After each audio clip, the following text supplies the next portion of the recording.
प्रधानमंत्री नरेंद्र मोदी ने मंगलवार को वेस्टर्न डेडिकेटेड फ्रेट कॉरिडोर के संचालन के लिए ऑपरेशन कंट्रोल सेंटर का उद्घाटन कर दिया है। ये ऑपरेशन कंट्रोल सेंटर अहमदाबाद में स्थित है। देश में मालगाड़ियों के लिए 2 कॉरिडोर का निर्माण किया गया है। ये देश का दूसरा डेडिकेटेड फ्रेट कॉरिडोर है। इससे पहले eastern dedicated freight corridor launch किया जा चुका है। इसका उद्देश्य रेलवे नेटवर्क में भीड़भाड़ को कम करना है। इसी दरमियान केंद्रीय राज्य मंत्री कृष्णपाल गुर्जर ने बतौर मुख्य अतिथि शिरकत की और प्रधानमंत्री नरेंद्र मोदी का पलवल में लाइव प्रसारण देखा। केंद्रीय राज्य मंत्री कृष्णपाल गुर्जर ने कहा कि रेलवे के ढांचागत विकास के बिना देश का विकास संभव नहीं है।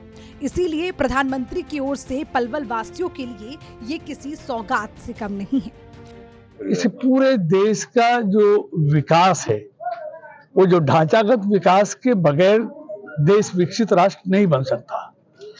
और पिछले 10 साल में आदरणीय मोदी जी के नेतृत्व में सिर्फ रेलवे का नहीं, हाईवेज हो, एयरपोर्ट हो, रेलवेज हो, सबका जो ढांचागत विकास तेजी के साथ हुआ है, गति के साथ हुआ है, वो अपने आप में पूरे देश को दिख रहा है। आज उसी कड़ी में प्रधानमंत्री जी ने 85,000 करोड़ की परियोजनाएं रेलवे की का शिलान्यास और लोकार्पण किया है, जिनमें एक ईस्टर्न डेडिकेटेड फ्रेट कॉरिडोर और वेस्टर्न डेडिकेटेड फ्रेट कॉरिडोर को भी आज देश को सुपुर्द किया है। इससे जो दोनों तरह की ट्रेनों की जो एक ही पटरी पर दौड़ती थी, मालगाड़ी और पैसेंजर गाड़ी, अब वो अलग अलग दौड़ेंगी, दोनों की स्पीड बढ़ेगी, दोनों का पैसेंजर्स को और माल को पहुंचने में समय भी कम लगेगा।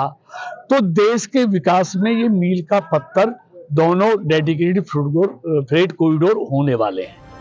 रेलवे की इस परियोजना के अनुसार ईस्टर्न डेडिकेटेड फ्रेट कॉरिडोर और वेस्टर्न डेडिकेटेड फ्रेट कॉरिडोर के माध्यम से अब मालगाड़ी और पैसेंजर गाड़ियों का संचालन सुचारू रूप से किया जा सकेगा।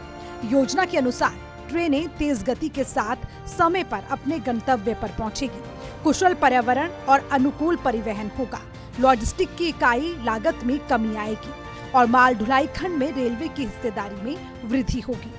इन तमाम विकास कार्यों को देखते हुए ये कहा जा सकता है कि बीजेपी सरकार के पिछले 10 सालों में हर क्षेत्र में तेज गति के साथ विकास हुआ है। सूर्या समाचार के लिए पलवल से सौरभ वर्मा की रिपोर्ट।